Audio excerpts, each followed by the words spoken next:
बड़े भैया पिताश्री को प्रिय हैं और छोटा माँ को तो मझला ही बचा, जिसे न पिता के स्नेह की पूरी धूप पड़ती है और न माँ के ममता की पूरी चांदनी। माता पिता के स्नेह पर संदेह करना पाप है। उनसे जो भी मिले, जितना भी मिले, उसे स्वीकार करना चाहिए। कायर और रोगी की बलि तो चढ़ानी भी नहीं चाहिए। यदि तुम्हें अपना जीवन अपने माता पिता और भाइयों के जीवन से अधिक प्रिय है तो तुम बलि के योग्य ही नहीं। किसी पुत्र को इसलिए तो कम स्नेह का दंड नहीं दिया जाना चाहिए कि वो केवल मझला है। अपना दोष मानकर अपने पुत्र से क्षमा मांगने में कोई आपत्ति नहीं। मैं अपने पिताश्री से क्षमा मांगने नहीं दूंगा। यदि वे दोषी हैं तो भी मैं ही उनसे क्षमा मांगूंगा। धर्म जीवन को सुंदर, आदरणीय और खराब बनाने का मार्ग है। माता केवल माता ही नहीं होती, गुरु भी होती है। कला दिव्यास्त्रों में सबसे सबल अस्त्र है। अप्सराएं ना तो किसी की पत्नी होती है और ना किसी की माता, वो केवल सौंदर्य की प्रतिमाएं होती है। अप्सरा कुछ भी चाह नहीं सकती। जो स्त्री पत्नी या माता नहीं बन सकती वो कुछ भी चाह नहीं सकती। उसे कुछ भी चाहने का अधिकार नहीं है।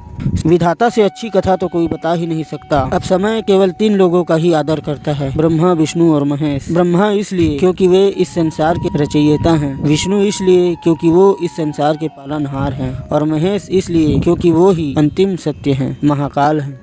आदर और निरादर दोनों ही में बड़ी सावधानी की आवश्यकता है, क्योंकि ये दोनों ही उस रस्सी के समान हैं जिसकी गांठ एक बार पड़ जाती है तो पड़ जाती है। वर्तमान अतीत का आलोचक है। यदि वो पहले ही से आदर या निरादर के विषय में निर्णय ले चुका हो तो फिर वो अतीत को किस कसौटी पर रख कर स्वीकार या अस्वीकार करेगा। इसलिए भावुकता की उंगली पकड़ कर ना चलिए, चेतना की उंगली पकड़ कर चलिए, क्योंकि चेतना ही मोक्ष का मार्ग है। किसी का पुत्र होने में कोई बड़ाई नहीं। आदर कोई धरोहर नहीं कि बाप का आदर बेटे को मिल जाए। आदर कर्मों का परिणाम है। आदरणीय केवल वही होता है जो अपने कर्मों द्वारा ये सिद्ध करता है कि वो आदरणीय। आंसू बहाना किसी समस्या का समाधान नहीं। माता यदि मरण शैया पर हो और सारे वैद्य उनकी नाड़ी पर से अपने हाथ हटा ले तो ऐसी माता का विवश पुत्र रोने के अतिरिक्त और कर ही क्या सकता है। एक प्रतिज्ञा को ढाल बनाकर अधर्म के पक्ष में युद्ध करना शोभा नहीं देता। मृत्यु जीवन का अंतिम सत्य है। युद्ध कोई चौसर का खेल नहीं जो पासे गिराकर जीत लिए जाएं। माता चाहे तुम्हारी हो या किसी और की, माता सदैव आदरणीय होती है। विनाश की चाप कभी सुनाई नहीं देती। उन लोगों का आदर करना चाहिए जो तुम्हारे सामने तुम्हारी बात काटने का साहस करते हो। अपने कानों को अपना विरोध सुनना सिखाओ, क्योंकि जो तुम्हारे सामने तुम्हारा विरोध कर रहा है वो अपने दृष्टिकोण में सत्य कह रहा है और वो साहसी भी है। दिव्यास्त्रों का उपयोग केवल मानव कल्याण के लिए होना चाहिए। दिव्यास्त्र क्रीड़ा की वस्तु नहीं होती। सुख या दुख का संबंध राजभवन या कुटीर से नहीं होता। सच्चा न्याय नातों का आदर नहीं करती। जिस राज्य में स्त्री का अपमान करने वाला केवल इसलिए छूट जाए कि वो केवल राजा का बहनोई है, वो राज्य भले लोगों के रहने योग्य नहीं। दंड अपराधी की इच्छा अनुसार नहीं होता। मेरी इन बूढ़ी आंखों ने संभव के असंभव और असंभव के संभव होते कई खेल देखे हैं। मांगने वाले को लौटाना नहीं चाहिए। वो चाहे धर्म हो